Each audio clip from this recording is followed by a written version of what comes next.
en número de dos, ¿de acuerdo? A ambos lados de la columna vertebral, pues más o menos están a la altura de las dos últimas vértebras dorsales y más o menos a raíz de la tercera lumbar, ¿no? Regularmente el riñón derecho está mucho más bajo que el riñón izquierdo. Esto pues es evidente por la presencia del hígado en este lugar, ¿no? Inclusive esto desde el punto de vista anatómico, para el punto de vista de realización de una ecografía, es muy importante debido a que el ecografista, por ejemplo, casi siempre busca en la parte inferior, en el lado derecho, y un poco más alto en el lado izquierdo, ¿no? Y si nos fijamos igual, si desde el punto de vista ya nefrológico, esta disposición anatómica, por ejemplo, en el caso de que tengamos que hacer una biopsia renal, cuando ya hablemos algún momento de eso, en las biopsias renales, igual de la misma manera, nosotros los nefrólogos siempre enfocamos intentar biopsiar el riñón izquierdo porque es un riñón que está mucho más alto y que está alejado del hígado y que permite que no tengamos ningún accidente durante la biopsia, ¿no? El izquierdo siempre va a ser algo más voluminoso, tiene siempre una diferencia de unos centímetros nada más. Ojo, esto es importante, cuando existe una diferencia muy marcada, por lo menos de más de 2 centímetros entre el riñón derecho y el riñón izquierdo, y al frente ustedes tienen un paciente hipertenso, ¿de acuerdo? Este tipo de diferencias anatómicas que pueden existir entre un riñón y el otro, y al frente un paciente hipertenso, hay que sospechar siempre de que no se trate de una hipertensión renovascular, ¿no? Y es muy lógico, pues, ¿no? Si tengo en uno de los riñones mucho más pequeño y la fisiología de la hipertensión renovascular es una vasoconstricción, ¿sí? Lo que va a pasar es que el riñón donde existe la vasoconstricción va a ser un riñón mucho más pequeño, mucho más disminuido de tamaño, ¿no? El peso aproximado de cada riñón más o menos es entre 150, inclusive puede llegar hasta 300 gramos a medida que vamos llegando a la adultez. Eso quiere decir que una persona de 40 años de edad sí puede llegar tranquilamente a que sus riñones pueden llegar a pesar tranquilamente unos 300 gramos, ¿no? Pero ojo, eso cuando llegamos como a los 40 años de edad, ¿no? A partir de los 40 años de edad, e inclusive cuando llegamos ya a la séptima década de la vida, en la séptima década de la vida regularmente vamos encontrando que los riñones van disminuyendo de tamaño y pues necesariamente los riñones tienen una relación córtico-medular. Eso quiere decir que tenemos mucho más corteza que médula. Pero a medida que va avanzando los años, ¿sí? A medida que vamos entrando entre la sexta y la séptima década de la vida, esta relación córtico-medular se va alterando. Tenemos mucho más médula que corteza, ¿no? Es por eso que vamos a ir haciendo en las charlas un poco ya de correlación clínica. Es por eso que cuando ustedes se encuentran que han hecho una ecografía a un adulto mayor y el ecografista reporta como riñones disminuidos de tamaño con riñones de 9 centímetros, ustedes inmediatamente traspolan esa información que les entregue el ecografista y saben que desde el punto de vista fisiológico, los riñones están llegando a una etapa de declinación en el tamaño, ¿de acuerdo? Eso es algo totalmente fisiológico, para nada es una patología, ¿de acuerdo? A eso se denomina una nefropatía senescente, que ya cuando veamos este módulo de nefrología y anciano, que nos han puesto un módulo en eso, toparemos exclusivamente, inclusive que hay ciertas fórmulas que se pueden aplicar exclusivamente para los pacientes adultos mayores, ¿no? Ok, los riñones se encuentran rodeados de una cápsula fibrosa, que es la cápsula de protección, la cápsula de Gerota. Cuando se inflama esta cápsula, regularmente duele los riñones, ¿no? Casi siempre los pacientes vienen refiriendo a consulta que existe un dolor lumbar y que este dolor lumbar está relacionado con un dolor renal. Una de las cosas importantes, los riñones no duelen solo exclusivamente si tienen un proceso inflamatorio, por ejemplo, una pielonefritis con distensión y dilatación de esta cápsula. 2, que si tienes la presencia de un cálculo metido en los riñones o que tienes la presencia de una masa metida en los riñones, ¿no? Entonces, regularmente los riñones no tienden a doler solo en este tipo de circunstancias, ¿de acuerdo? Entonces, haciendo un resumen de esta diapositiva, podemos decir que a medida que vamos creciendo, llegamos a los 40 años de edad, nuestros riñones llegan a pesar aproximadamente unos 250, 300 gramos, dependiendo, ¿no? Ojo también, el tamaño de los riñones pues va en dependencia del tamaño corporal del paciente. O sea, jamás voy a encontrar, por ejemplo, unos riñones sí, de, yo qué sé, de 15 centímetros en una mujer que mide apenas 1,40, ¿no? Unos riñones de 12 centímetros en una mujer que mide 1,40. Entonces, va muy en relación a esto, ¿no?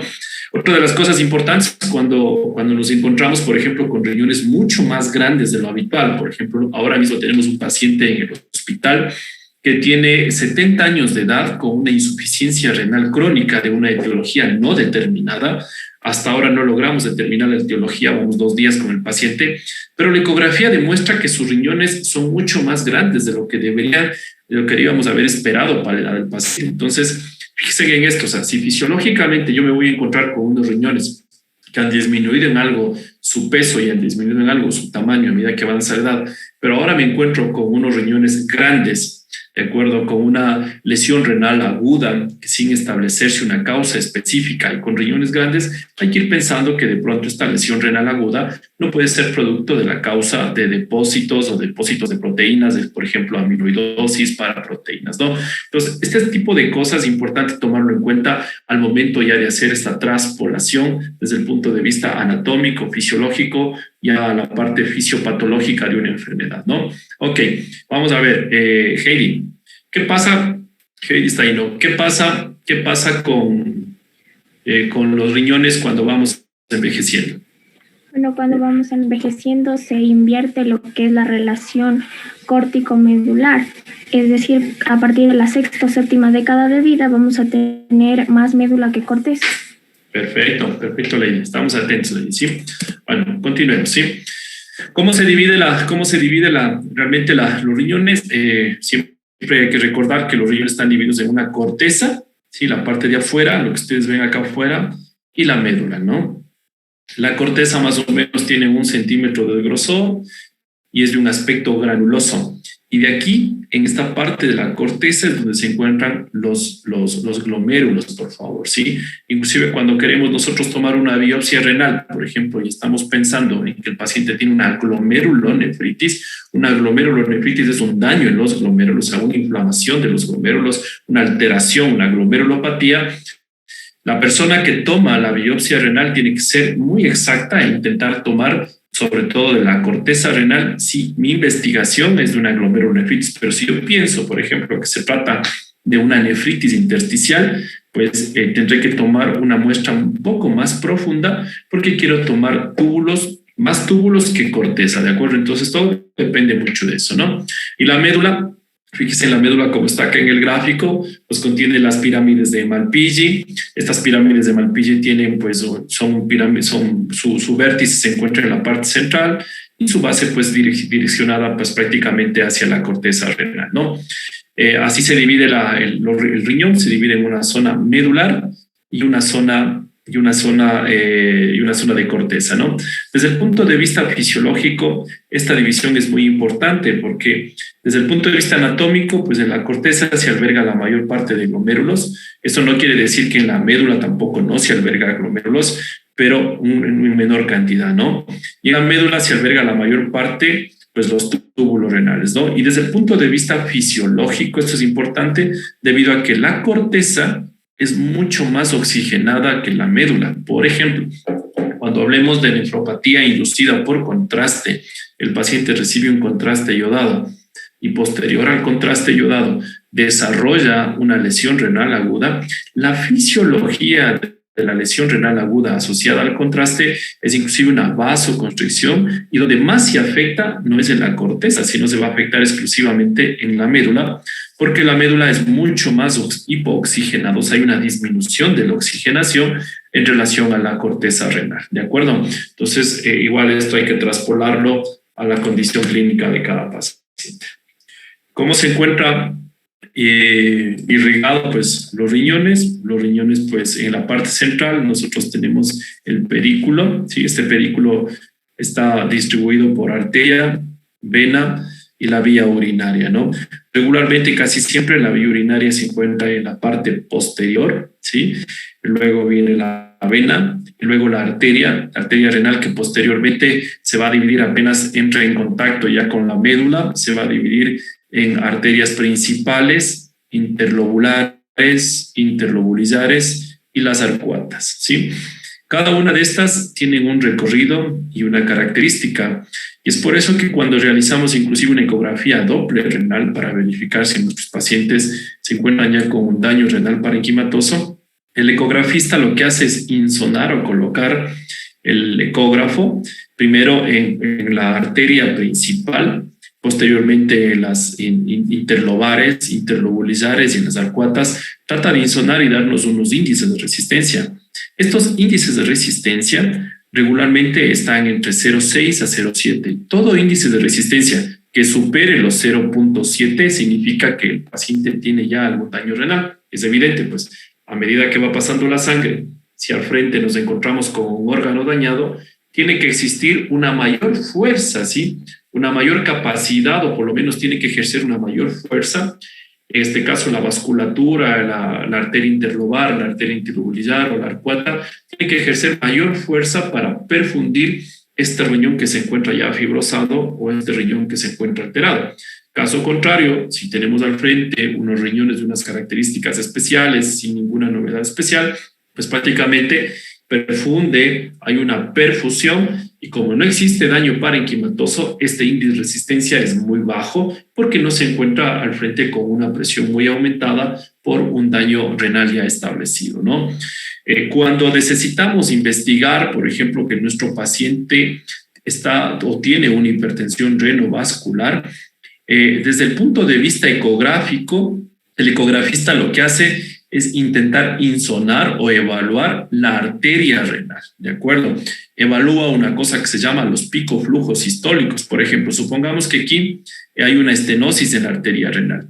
El ecografista con el ecógrafo realiza una insonación en la parte previo a la estenosis.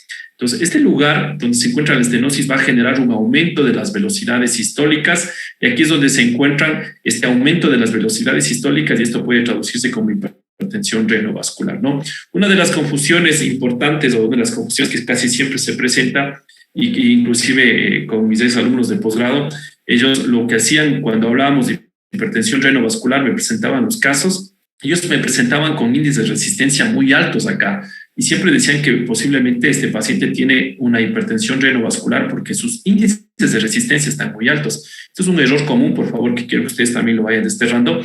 Cuando hablemos de hipertensión renovascular, cuando presentemos un par de casos clínicos, donde tenemos que evaluar realmente es en las arterias renales, ¿no? Acá tenemos que evaluar los picoflujos sistólicos. Si acá tenemos una estenosis, ¿de acuerdo? Y de aquí en adelante, aquí tenemos una estenosis, nos encontramos con un stop. Previo al stop, lo que vamos a encontrar es aumento de las velocidades picosistólicas y posterior al stop, cuando insonamos acá dentro del riñón, los índices de resistencia más bien van a estar muy bajos, porque pues he perdido la fuerza de perfusión en la parte de la arteria, ¿de acuerdo? Entonces, eso es un dato muy importante al momento de hablar de hipertensión renovascular, ¿no? Ok, perfecto. Preguntas hasta ahí, por favor. Fíjense acá, de la misma manera, pues nosotros esto está distribuido. En la parte externa se encuentra la corteza y en la parte interna, que es en la médula, encontramos las pirámides de Malpighi, que tienen una base externa y un vértice interno. Y entre pirámides de Malpighi vamos a encontrar las columnas de Bertin, ¿no? Las columnas de Bertin por donde discurren los túbulos renales. Por aquí, acá arriba, pues se encuentran los glomérulos. Discurren los túbulos renales y son los que van a producir la orina nativa y por último la orina final, ¿no? Recuerden que más o menos los riñones filtran alrededor de 180 litros de sangre y producen alrededor de unos 180 litros de orina y no necesariamente esos 180 litros de orina son eliminados, pues sino se van transformando a medida que van pasando por los túbulos renales, ¿de acuerdo? Ok, vamos a ver. Fíjense, así es como se ve regularmente desde el punto de vista ecográfico un riñón.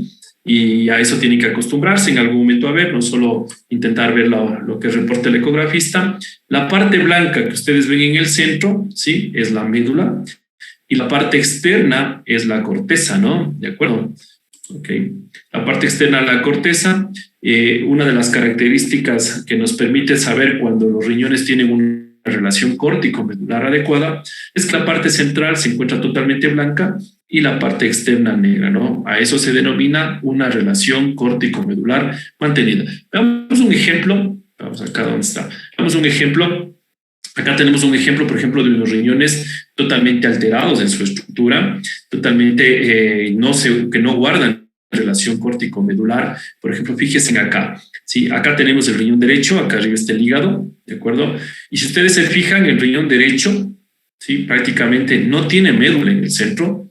Tenemos una mezcla entre corteza y médula, y estos agujeros que ustedes ven acá, como estas zonas hipoecogénicas que vemos en la ecografía, son las pirámides de Malpighi. Si lo que vemos acá, permítanme regresarme, estas de aquí, logramos ver en la ecografía. Fíjense en que es traducido prácticamente a la ecografía, y estas pirámides están prominentes regularmente, no se tienen que ver las pirámides. Características donde se ven las pirámides en dos situaciones: que el paciente presente una nefritis intersticial aguda, por ejemplo, un paciente que consumió AINES, un paciente que consumió omeprazol, un paciente que consumió algún fármaco antiinflamatorio mezclado con algún nefrotóxico, puede llevar a una lesión renal aguda, y eso hace que se vean muy evidentes estas pirámides, ¿no? Inclusive mucha de la literatura, y es prácticamente lo que vemos, lo nombran como una especie, como de un signo característico como de la rueda romana.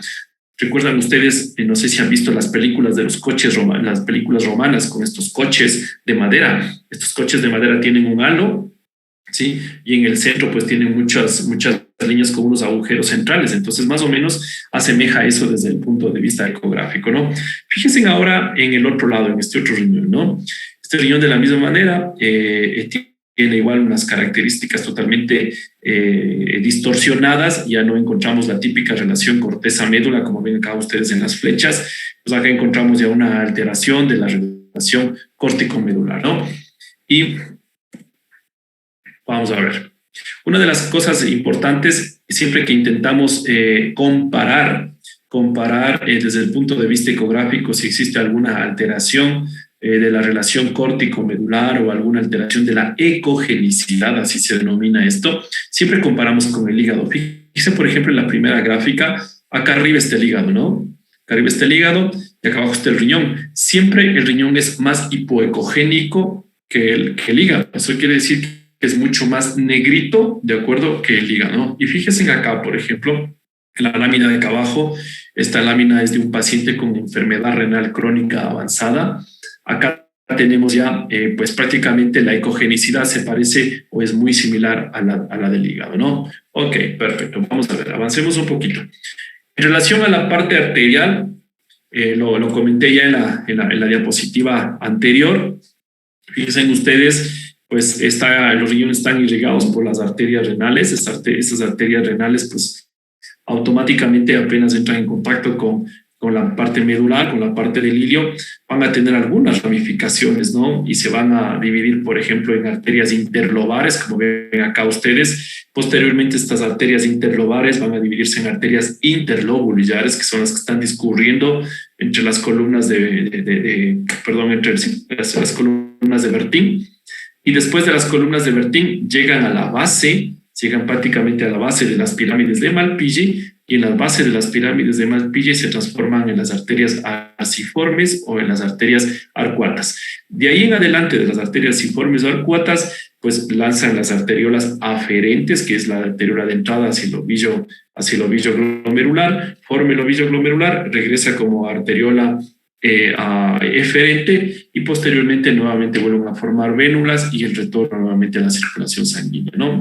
Entonces, prácticamente, si ustedes se dan cuenta, el glomérulo es simplemente un ovillo, un vaso sanguíneo que se desprende acá de las arterias arcuatas y que posteriormente forma la arteriola aferente, que es la de entrada. Recuerden, aferente de entrada hacia el glomérulo, eferente de salida del glomérulo, ¿no? Entonces es muy importante eso, ¿de acuerdo? Vamos a ver. Josué Zambrano. A ver, vamos a ver. Josué. Buenas noches, Doc. Ok, Josué. A ver, vamos a ver. Josué, regularmente mirando esa gráfica, está facilito, ¿sí?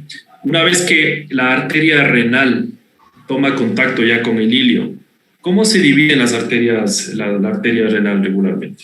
Usted dijo que eran las arterias interlobulares, y una vez que entran en las pirámides, no me recuerdo el nombre de las pirámides, o sea, interlobulares, Doc. A ver, vamos a ver, Josué. A ver, llega aquí la arteria renal, ¿no es cierto? Ya, la arteria renal, perfecto. La arteria renal llega, toma contacto con el ilio, ¿no es cierto? Recuerden que esta es la parte medular, ¿sí? Se dividen en arterias interlobulares, lobulares un poco más grandecitas. Posteriormente a esto, estas interlobulares discurren y se dividen en interlobulillares, de acuerdo, que son mucho más pequeñitas. Estas interlobulillares, fíjense, ya están en las columnas de Werting, ¿no? Las columnas de Werting están ubicadas acá entre las pirámides de Malpighi, ¿no? De las pirámides de Malpighi. Ustedes deben haber visto en histología, ¿no? Cuando se veía en histología al microscopio, se ve regularmente este tipo de características, ¿no? Pero casi se logra ver cuando hacemos el corte anatómico, más bien dicho, no en el histológico, el corte anatómico desde el punto de vista anatómico. Cuando uno parte un riñón en la mitad, abre el riñón en la mitad, regularmente se va encontrando con este tipo de estructura, ¿no? Y posteriormente, Josué, una vez que se han dividido ya las arterias interlobulillares, transcurren, ¿no es cierto? Transcurren por aquí, por las columnas de Werting, llegan a la base de las pirámides de Malpighi, y las pirámides de Malpighi hacen esto. Van recto, y aquí hacen una curva, como que giran la esquina, ¿de acuerdo? Estas se llaman las arterias arciformes o se denominan las arterias arcuatas, que es como un arco, por eso llegan y hacen un arco, ¿no? Y de ahí en adelante, de estas arterias arcuatas, se liberan y se forman vasos mucho más chiquititos. Ahí se forma la arteriola aferente, que es la de entrada hacia el glomérulo, forma el ovillo glomerular, y posteriormente viene la arteriola eferente, que es la de salida, donde existe un retorno ya de sangre del ovillo glomerular, ¿no? ¿De acuerdo, Josué? ¿Estamos claros? No es necesario repetir. Vamos a ver. Doc, disculpe una cosita desde que continúe. Claro. Lo que pasa es que una ¿Qué me pregunta? Yulisa. Yulisa, ¿ya? Sí, no es ninguna pregunta, Doc. Disculpe que le moleste. Lo que pasa es que una compañera se le desconectó el internet y está en la sala de espera. ¿Le podría ingresar, por favor? Vamos a ver. Yo creo que ni siquiera, déjeme ver, si es que hay chance de ingresar, le ingresamos, ¿no? Vamos a ver. Ya vamos a intentar, Yulisa, ¿sí? Por favor, sigamos entonces. Vamos a ver. Fíjense, así es como se ve regularmente. Si hacemos una angiografía, ¿no? Traspolemos ya tenemos que ir pensando, ustedes tienen que ir pensando ya como alumnos del 7º año de medicina, ya no solo ir pensando en anatomía ni que existe un riñón y dos riñones, sino ir pensando cómo realmente vamos a encontrar o cómo vamos a ver los exámenes de laboratorio cada que hacemos un examen de laboratorio, ¿no? Entonces fíjense acá hemos hecho una angiografía de vasos renales, y en la angiografía de vasos renales desde aquí es la aorta, ¿no es cierto? Esta aorta pues en algún momento va a originarse, más bien dicho, de la aorta se va a originar la arteria renal derecha en este caso y la arteria renal izquierda. Pero fíjense acá una cuestión muy interesante en este estudio. Aparte de generarse esta arteria renal principal que va a ir dirigida hacia el riñón derecho, también se han generado unas arterias pequeñas, unas arterias que son como accesorias, ¿de acuerdo? Este tipo de arterias accesorias están irrigando el polo inferior del riñón.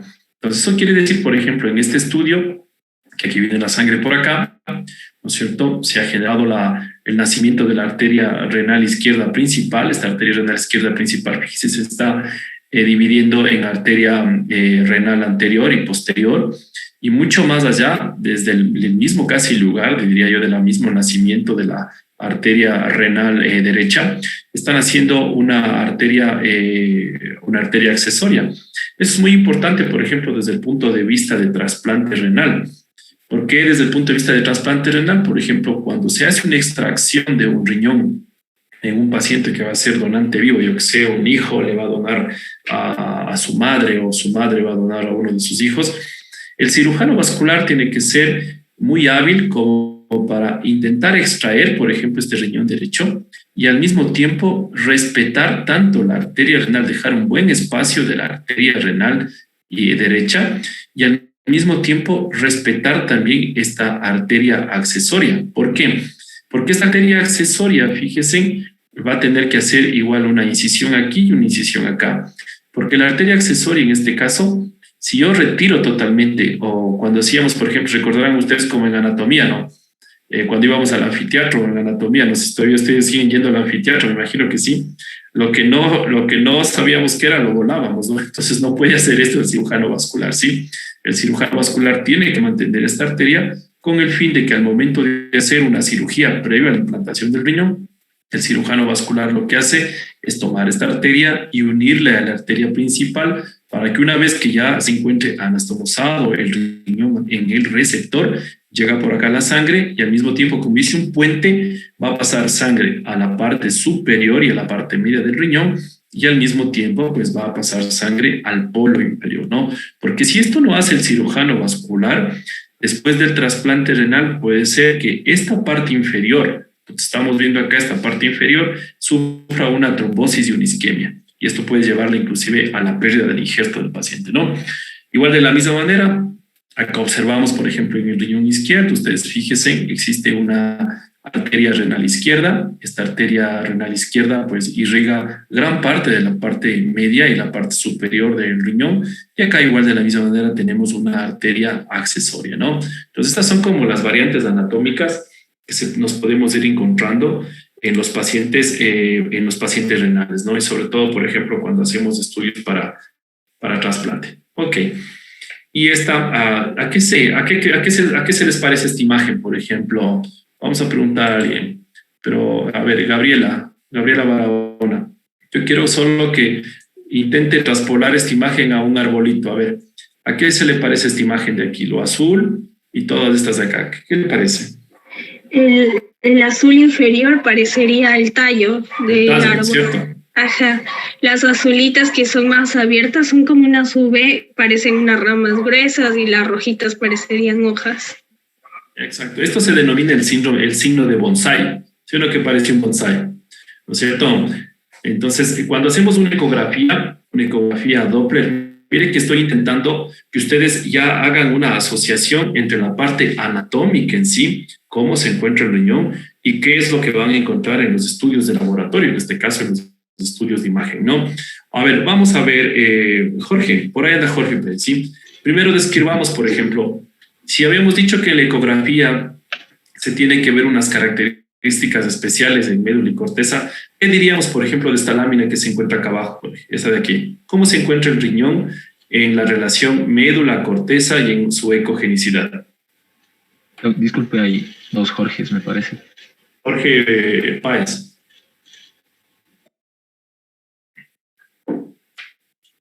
Hay dos Páez. A ver, se ve que predomina la corteza. Vamos a ver, Jorge, ¿qué dijimos, no es cierto? Que la corteza es mucho más amplia que la médula, ¿no es cierto? Entonces, pasémonos ahí. ¿Cómo encontramos esa ecografía? Si ya traspolamos la información anatómica, la traspolamos ya a un estudio de laboratorio.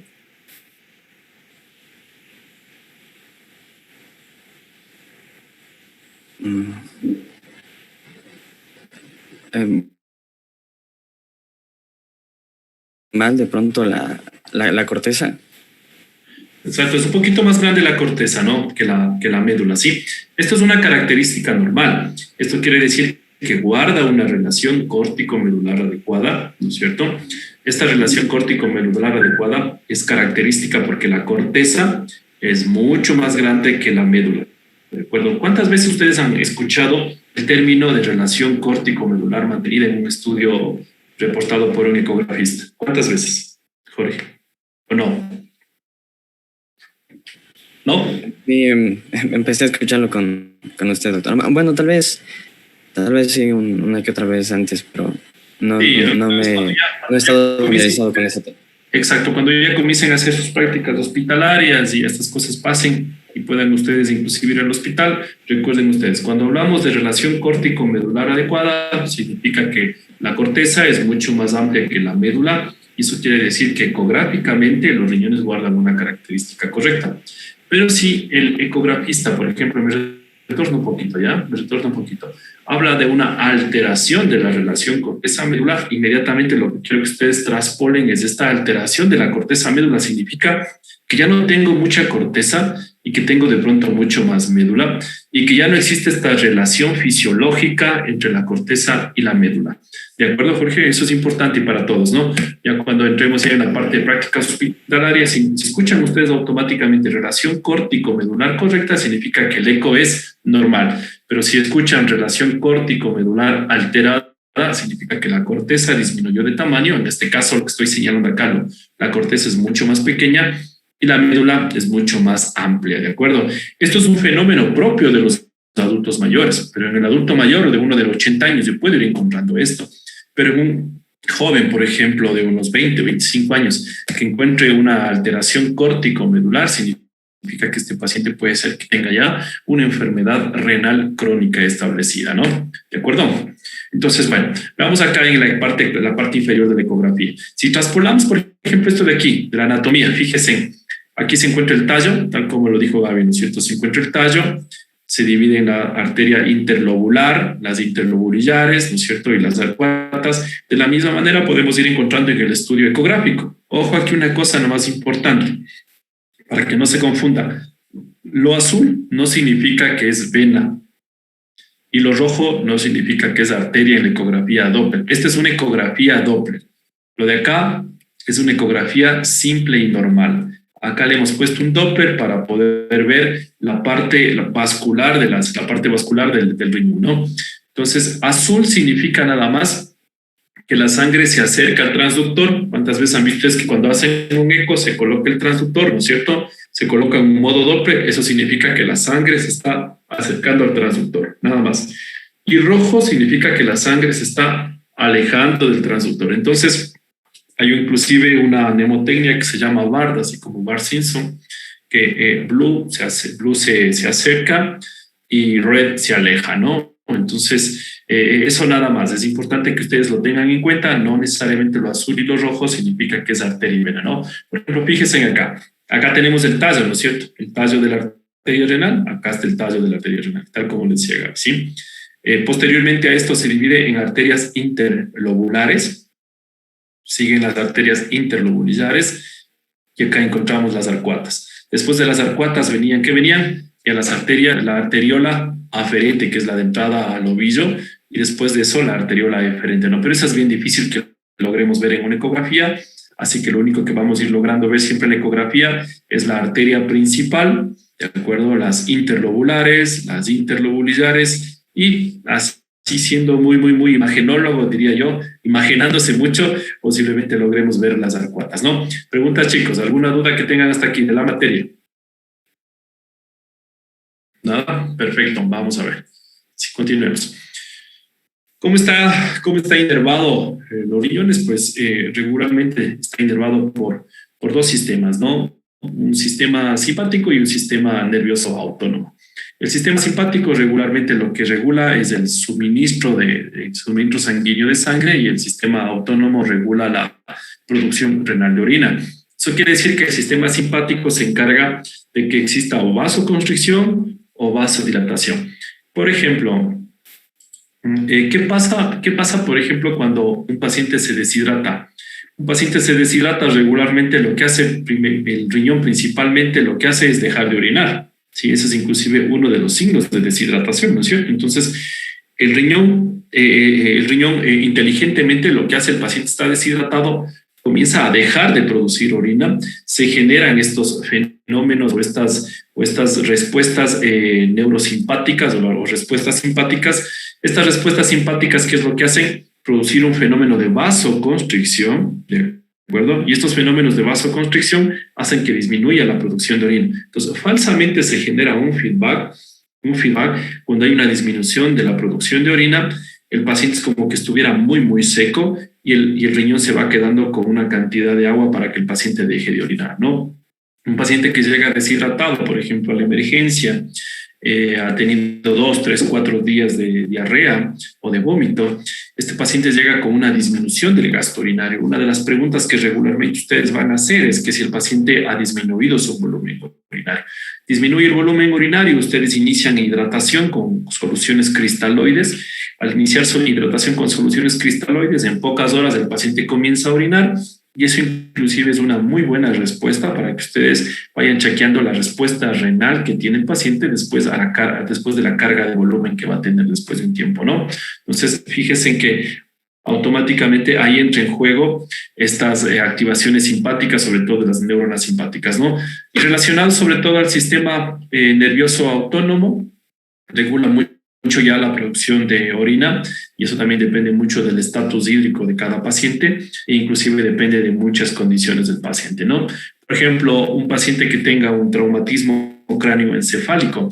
Un paciente que tiene un traumatismo cráneoencefálico tiene una lesión cerebral importante, y estos pacientes hacen regularmente o hicieron un accidente cerebrovascular, y en este accidente cerebrovascular, o que sea un accidente cerebrovascular de tipo hemorrágico, ya no tiene este comando regularmente del sistema nervioso ni autónomo ni central. Entonces, ¿qué es lo que va a suceder? Automáticamente el paciente entra en un fenómeno de diuresis osmótica, es lo que se denomina la diabetes insípida. O sea, esto no quiere decir nada con diabetes, por favor. Simplemente el riñón comienza a orinar.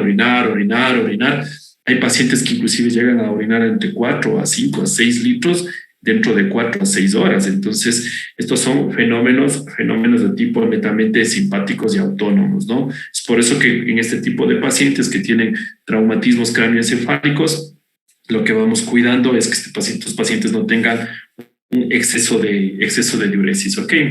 Bueno, se puede utilizar una serie de medicamentos que pueden ayudar, por ejemplo, como la hormona antidiurética, que pues traducido la hormona antidiurética es la vasopresina o la desmopresina, que podemos utilizar con el fin de que se frene esa producción excesiva de orina, porque prácticamente se ha dejado de producir desmopresina a nivel central, y pues el riñón está eliminando una gran cantidad de orina, ¿no?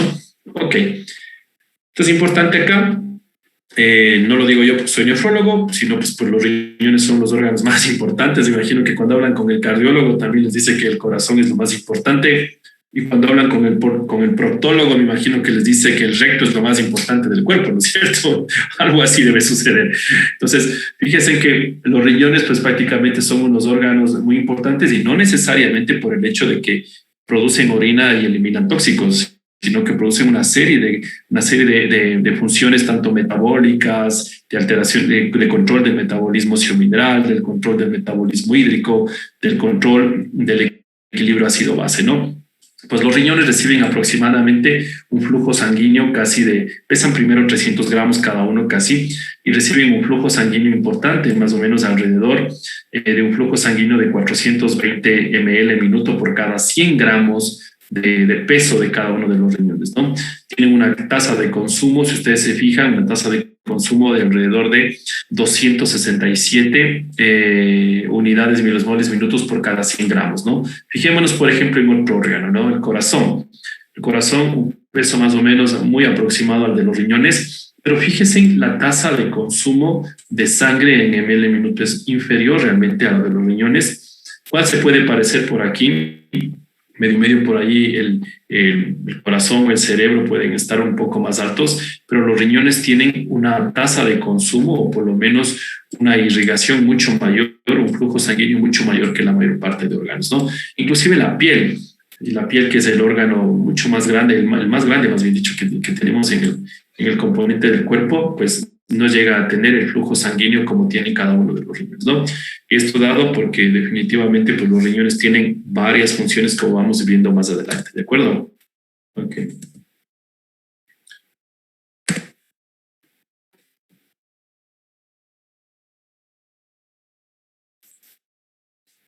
Juan Esteban está por ahí, ¿no es cierto? Juan Sebastián Moscoso. Sí, doctor. Juan Sebastián, ¿cuánto reciben de flujo sanguíneo los riñones? Aproximadamente. ¿Cuánto? 400 por 100 gramos en total 1250 ml por minuto. Sí, más o menos, ¿no? 420, ¿no? Por ahí va, aproximadamente 400, ¿no? 400 ml minuto por cada 100 gramos de peso, ¿de acuerdo? Ok. Vamos a ver. Entonces, los riñones reciben más o menos, fíjense, reciben unos 1250 ml minuto de sangre. Esta es la fracción renal prácticamente del gasto cardíaco y se aproxima al 20% del gasto cardíaco. Eso quiere decir que de todo el gasto cardíaco, el 20% más o menos está destinado a los riñones. Sí, ahí fíjense nomás lo importante que son los riñones, ¿no? Acá hagamos un ejemplo. Fíjense, acá tenemos un hombre adulto de 70 kilogramos. Este hombre adulto de 70 kilogramos, pues en las 24 horas circula más o menos unos 1.800 litros de sangre por los riñones. Pero estos 1.800 litros de sangre por los riñones se aproxima a casi al 20% del gasto cardíaco. Eso quiere decir que en cada bombeo del corazón, un 20% va a ir destinado hacia los riñones, ¿no?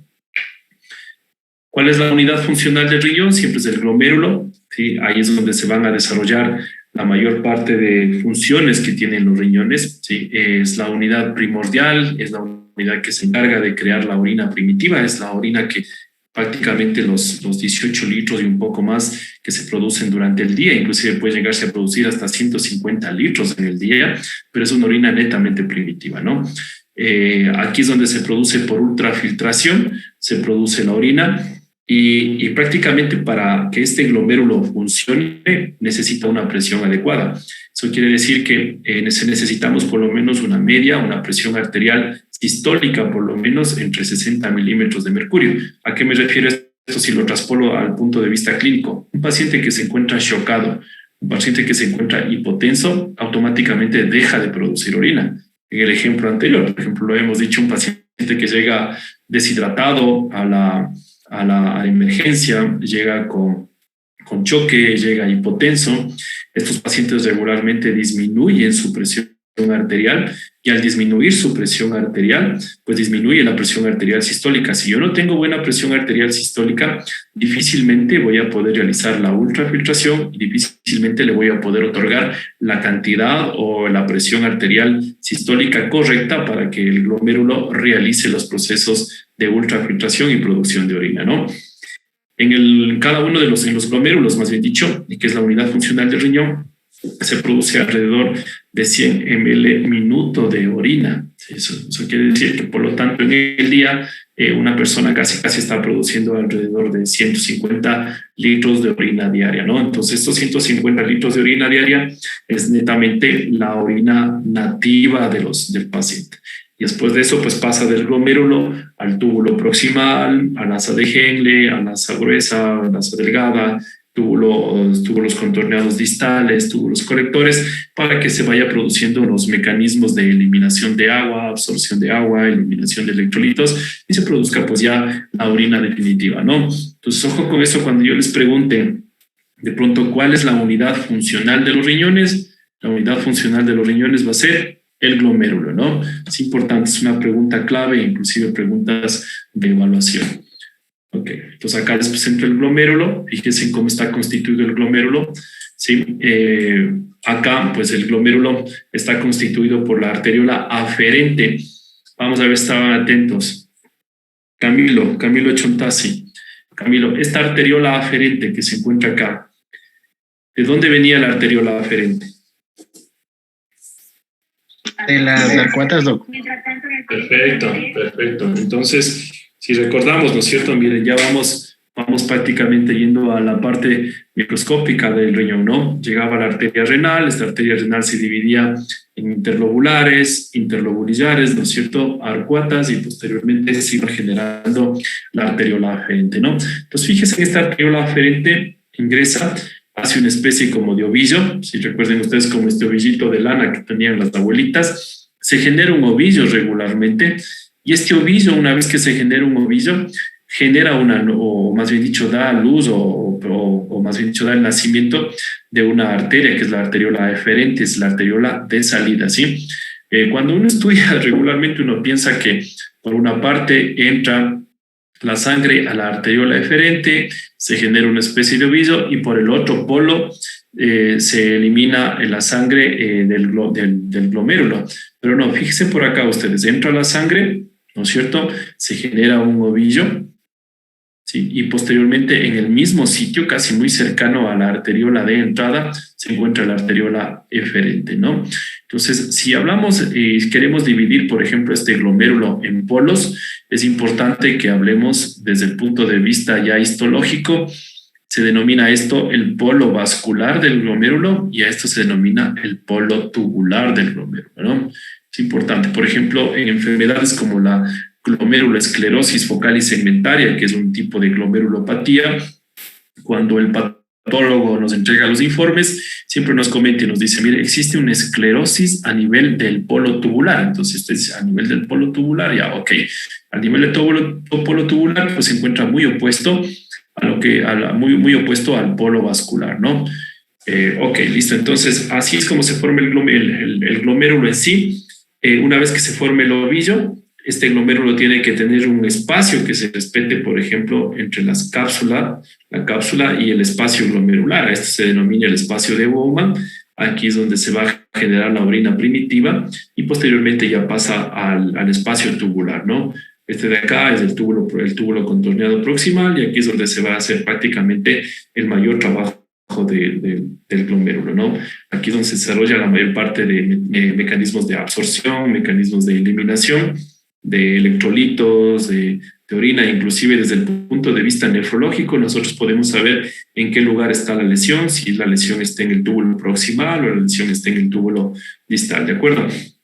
Y acá si se dan cuenta, por ejemplo, se encuentra el túbulo distal, es como por acá sale el túbulo proximal y acá se encuentra el túbulo distal. Y es porque prácticamente el túbulo hace esto, ¿no? Hace un recorrido en asa y nuevamente retorna hacia el túbulo distal, ¿sí? Entonces entra por acá la sangre, forma el ovillo, sale por acá la sangre para que retorne nuevamente a la circulación general. Este es el polo tubular y el polo tubular, después del polo proximal, túbulo proximal, pues viene el asa de Henle, que está acá el asa de Henle, la rama ascendente del asa de Henle, ya vamos a ver en un dibujito eso, el túbulo contorneado proximal y el túbulo contorneado distal y posteriormente el túbulo colector, ¿no?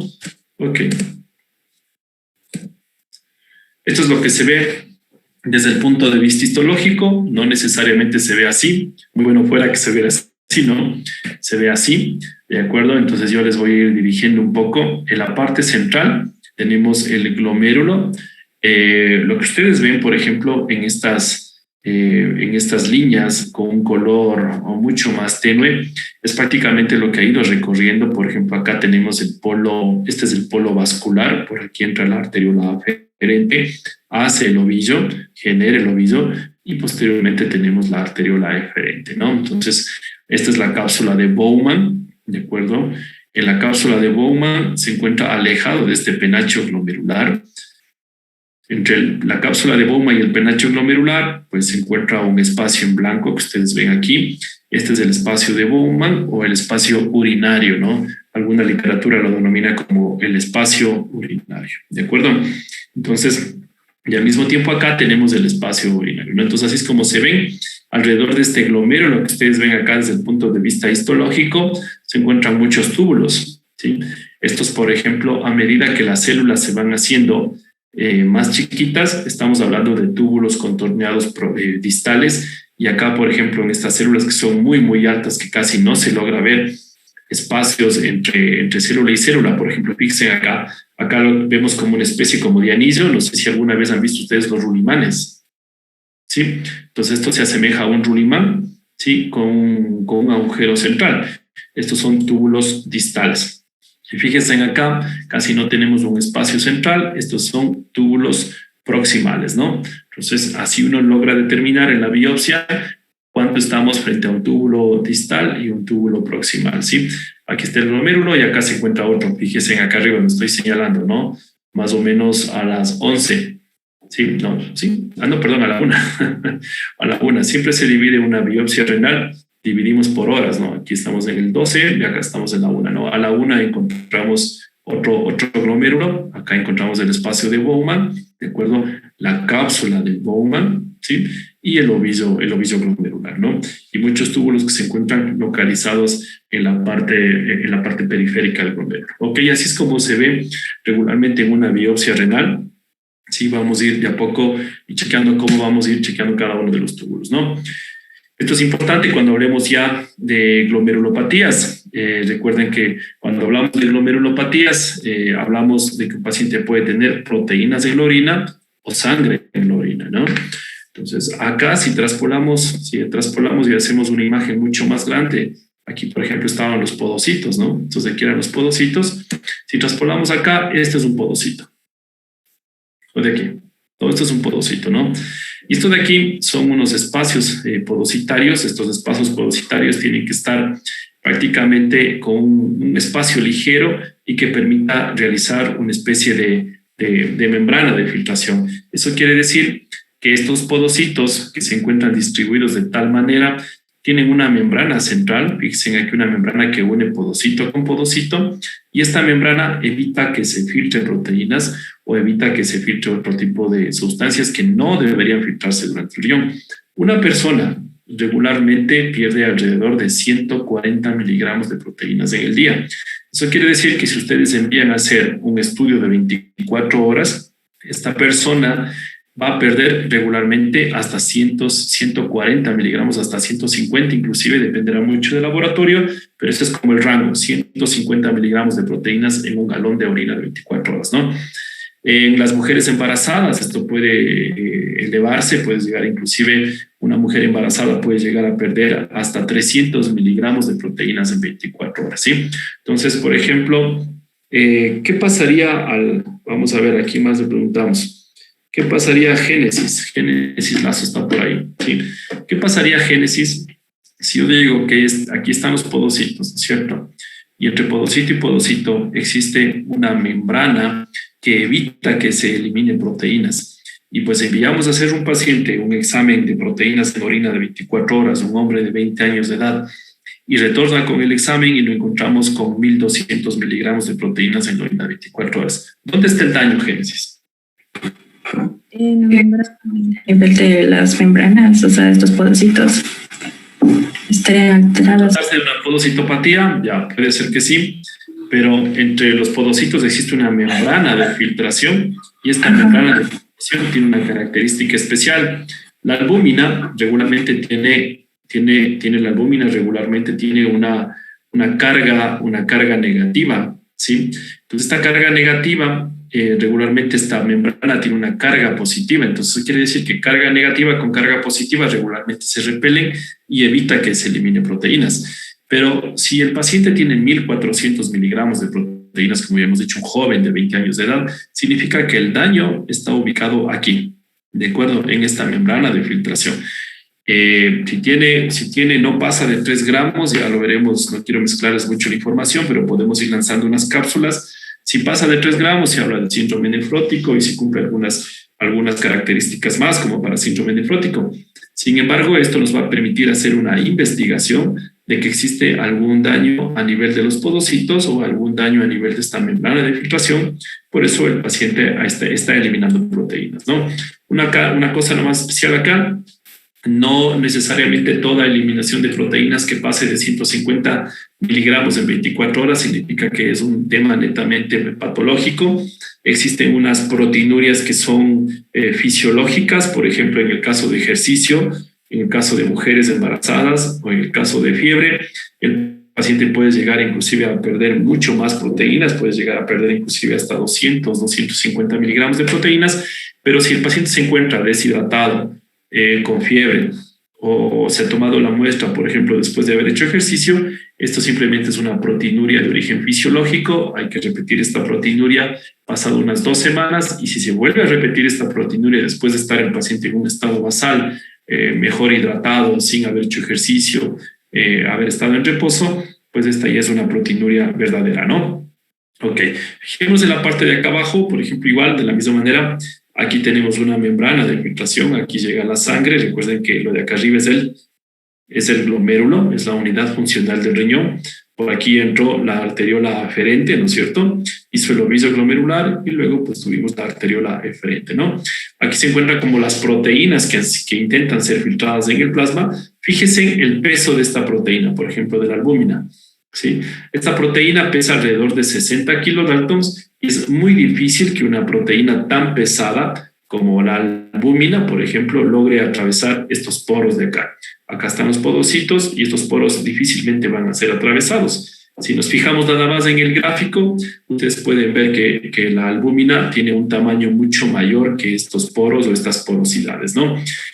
Para que esta albúmina se filtre, tiene que haber algún daño a nivel de esta membrana de filtración o puede haber una especie de alteración a nivel de los podocitos. Por ejemplo, en vez de guardar esta distribución equidistante, ¿no? Que entre podocito y podocito, por ejemplo, acá, como ustedes ven, donde estoy señalando, se encuentran unas membranas. En lugar de tener esta distribución paralela, este podocito con este podocito se fusionan, o sea, se hacen uno solo y dejan un espacio muy grande.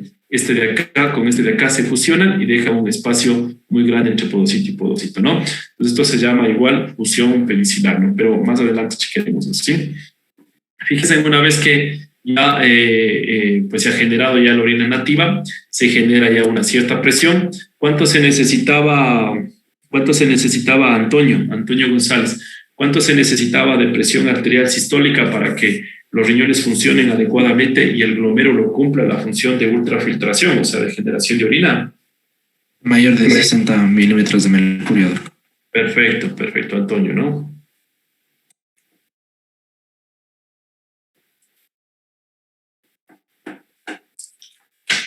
Ok, entonces acá fíjense, ya tenemos una presión un poco más baja. Siempre es importante eso, ¿no? Si acá nosotros tenemos, por ejemplo, en el espacio de Bowman, una presión mucho más alta o una presión casi muy similar a los 60 milímetros de mercurio que se encuentran a nivel del espacio glomerular o del glomérulo, pues difícilmente va a haber paso de agua o paso de líquido desde estos espacios, porque las dos presiones se encuentran totalmente igualadas, ¿no? Si ustedes se fijan aquí, tenemos apenas una presión de 10 milímetros de mercurio. Les había dicho que, tal como lo dijo Antonio, pues se necesita una presión de 60 milímetros de mercurio para que se produzca este fenómeno de ultrafiltración, ¿no? 60 mucho mayor que 10 y se produce orina, ¿no? Ok, entonces acá un poco la explicación de la autorregulación que suele tener el riñón. Fíjese, por ejemplo, en la parte de acá abajo tenemos las presiones arteriales medias, ¿sí? La presión arterial media de un paciente. Y acá arriba tenemos el flujo sanguíneo renal que se produce a medida que la presión arterial va creciendo. Por ejemplo, acá en línea roja tenemos el flujo sanguíneo renal, ¿sí? Y en la línea azul tenemos la tasa de filtración glomerular, ¿no? Entonces vamos a checar.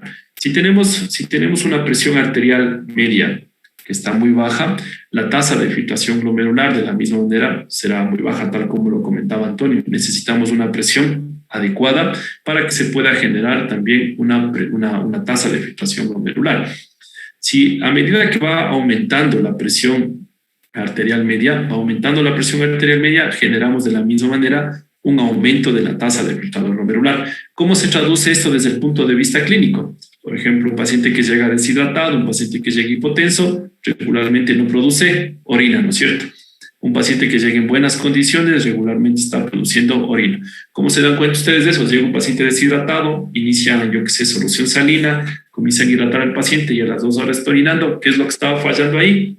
La presión arterial, ¿no es cierto? No logramos tener una buena presión arterial correcta, no logramos ni siquiera llegar a una presión arterial adecuada que permita que se genere una especie de aumento de la presión a nivel glomerular y que se produzca la orina, ¿no? En este caso la orina nativa, o que se aumente los fenómenos de ultrafiltración. ¿De acuerdo? ¿Qué es lo que pasa en el riñón? Igual, en el riñón existe un fenómeno de feedback. Eso quiere decir que todo lo que está pasando en la parte distal de los túbulos o en la parte distal del riñón afecta exclusivamente a la parte proximal. Por ejemplo, supongamos el mismo ejemplo, sigamos utilizando el mismo ejemplo de aquel paciente que se encuentra deshidratado, ¿no? Entonces este paciente viene deshidratado, no le llega la suficiente cantidad de sodio, ¿sí? Se absorbe el sodio porque como le falta agua, a medida que, miren aquí, por ejemplo, viene la arteriola aferente, ¿sí? Acá está la arteriola eferente, viene la arteriola eferente, genera el ovillo, y por aquí se produce la orina. Acá se producía ¿cuántos litros más o menos de orina? 150 litros de orina diarios, ¿no es cierto? Estos 150 litros de orina diario, si tenemos este ejemplo de este paciente que se encuentra deshidratado, pues no se va a producir los 50 litros de orina diario, pasa por los túbulos y como los túbulos identifican realmente que el paciente está deshidratado, el riñón inteligentemente absorbe sodio y tras del sodio va a absorber agua. ¿Qué pasa con esto? Llega a la parte distal acá, y llega menor cantidad de sodio. Al generarse menor cantidad de sodio, ¿qué es lo que manda una señal de feedback? Que le está faltando agua y le está faltando sodio a la parte distal. ¿Qué es lo que va a hacer el riñón? Automáticamente va a dilatar su arteriola aferente, la arteriola de entrada. ¿Para qué dilata la arteriola aferente, la arteriola de entrada? Para permitirle que llegue mayor cantidad de sangre por la arteriola aferente, se genere un aumento de la presión y siga produciendo orina. Si esta condición clínica no ha sido controlada, si esta condición clínica no ha sido restituida, esto significa que el paciente que sigue estando con deshidratación sigue llegando a menor cantidad de agua, menor cantidad de sodio, a pesar de que tengamos este fenómeno de feedback, de acuerdo, en pocas de autodefensa del riñón, no va a permitir o no va a ser suficiente si es que no logramos controlar la causa. En este caso, no hidratamos al paciente o no controlamos la diarrea, por ejemplo, no va a permitir este fenómeno propio de autodefensa del riñón. ¿Está claro esa parte, por favor? Esto es importante desde el punto de vista inclusive ya del manejo en los hospitales, ya vamos a ver más adelante por qué, porque hay que retirar ciertos fármacos pueden quedarse y ciertos fármacos tienen que salir cuando existe este feedback o por lo menos esta autodefensa del riñón, ¿de acuerdo? Ok, vamos a ver.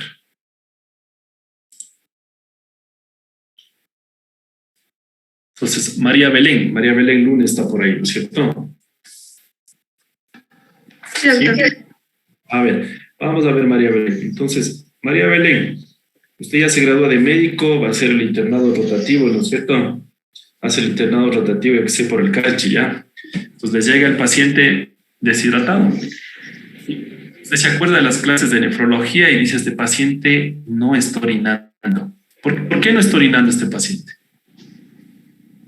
O sea, no está orinando porque él no está hidratado y esto causa que la presión no sea la suficiente para que exista el filtrado glomerular y en sí la orina. Entonces, lo ideal sería hidratarle. Mecanismo número 1, ¿no es cierto? Mecanismo número 1, ¿ya? ¿Y mecanismo número 2? En el mecanismo, o sea, la compensación que existe en los túbulos. ¿Cómo sería la compensación, María Belén? O sea, como no está hidratado, también hay una deficiencia de sodio y agua y el riñón trata de compensarla en el feedback que nos había explicado ya en la parte de la arteriola eferente, pero si esto no es suficiente, el paciente, o sea, si esto no se compensa con hidratación, el paciente podría tener daño renal. Michael, no sé si tú puedes ayudarle, Michael, a ver, que me dé una mejor explicación. Igual, mismo ejemplo, ¿no? Michael Casco.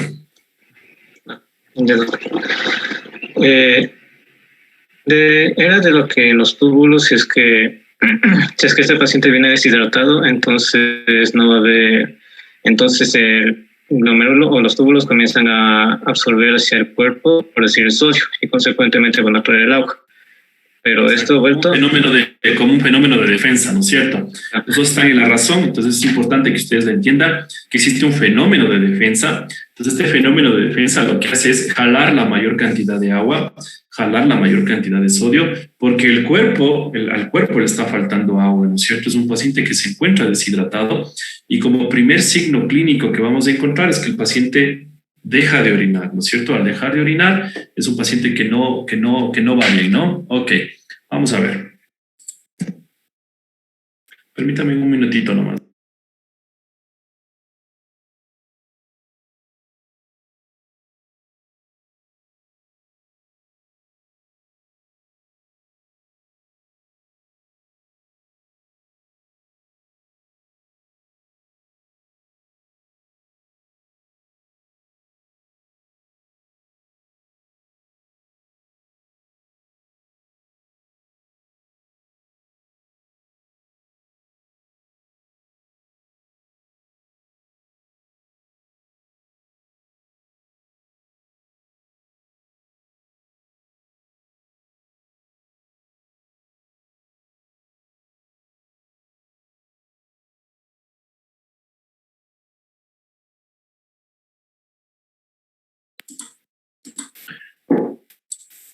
Ok, chicos, ya estoy nuevamente con ustedes, ¿sí?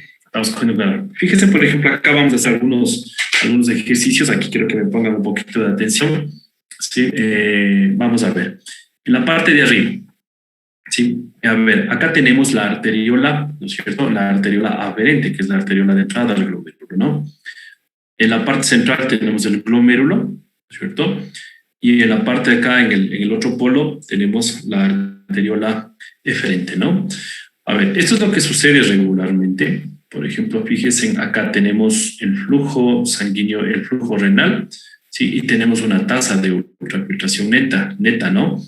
Entonces vamos a ver algunos escenarios que pueden suceder acá. Este es como el grupo control. Pongamos que estamos haciendo un estudio. Este sería como el grupo control. Y desde el 1, 2, 3, 4 para abajo serían los diferentes escenarios que pueden suceder en el riñón. Por ejemplo, en el grupo control, fíjense en cómo se encuentra. La arteriola aferente se encuentra con un tamaño correcto que permite la entrada de sangre, ¿no es cierto? Permite que entre sangre hacia el glomérulo y posteriormente que salga sangre del glomérulo, ¿no? Entonces acá tenemos un flujo sanguíneo estable y tenemos una producción de ultrafiltración, en este caso de orina, estable. Vamos a ver.